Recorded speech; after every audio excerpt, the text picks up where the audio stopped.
Hi guys! So, ilang araw na akong walang video content na ina-upload. Yung mga ina-upload ko mostly is ano na yon, late upload na yon.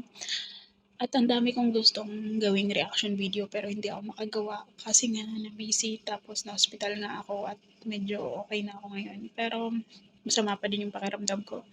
Anyway, nag-post 'to si kabayan na yung nabili niya daw na gold is yung box niya is made in China ang nakalagay tapos sobrang nipis daw ng gold na binili niya worth 500 SAR.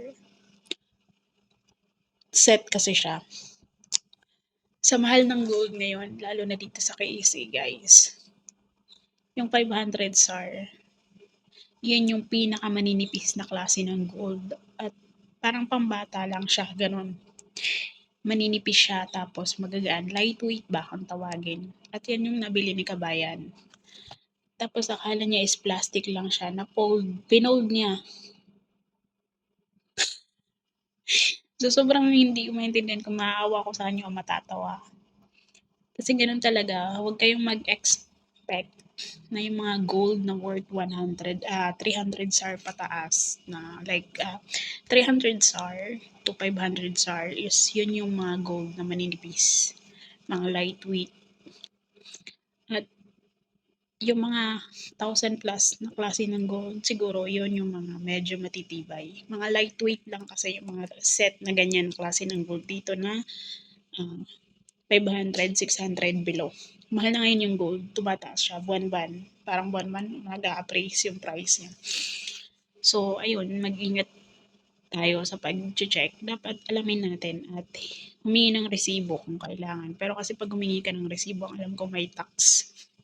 So additional payment siya. Ngayon kung sa mga online lang kayo bibili, expect nyo na yung mga ganyang price, mga lightweight yan na klase ng gold. So sayang yung kanyang diniform na gold. Gold naman siya, masasanla mo siya, pero lightweight lang yan. Wala pa nga atang 1 gram yung ganyang klase ng gold. So, ayun, nagalit siya doon sa seller or sa pinag-orderan niya. Gusto niyang isumbong sa amo niyang pulis. Kasi nga daw, parang na-scam siya kasi yung box is made in China. Guys, yung box nun is hindi talaga yung totally box. Yung mga box na nilalagyan nila dito, hindi naman totally yan kasali sa ano. Parang nilalagay lang nila doon para magkaroon ng lagayan. Hindi naman yun yung basihan kay kung legit yung gold or hindi. Pero tingin ko naman legit yan. Yun nga lang, na-deform kasi manipis. Tapos diniform niya. So, yun. Manipis lang yung mga ganyan. At take note na lang din, kapag bibili kayo ng gold, wag mura kasi dito yung, ano yun yung tinatawag nilang, ano yun yung twisted twisted type ng parang sa necklace niya.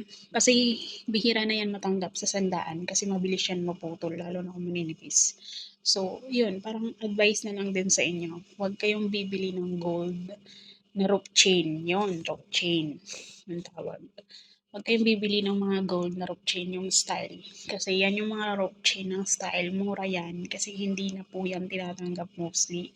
Kung may mga balak kayong magsanla ng gold nyo in the future, kung bibili kayo para isanla in the future, alam nyo yun, kasi kalimitan sa mga Pilipino, bibili ng gold para may maisanla. Kakaloka, di ba? Yung tatanungin ka, nasasanla ba yan?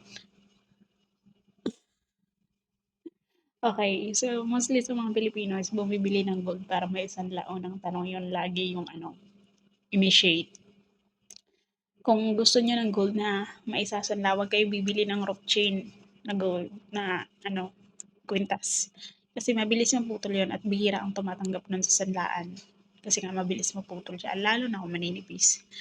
So yun lang, pag bibili kayo ng gold, mag-invest kayo ng pera na sapat para ma-achieve mo yung gusto nyong klase ng gold. Kasi medyo nag-appraise na yung mga prices ng gold ngayon. So yun lang, naloka lang ako kasi ni-UP niya. Hardship yan eh, ni-UP niya. So ending, na-deform.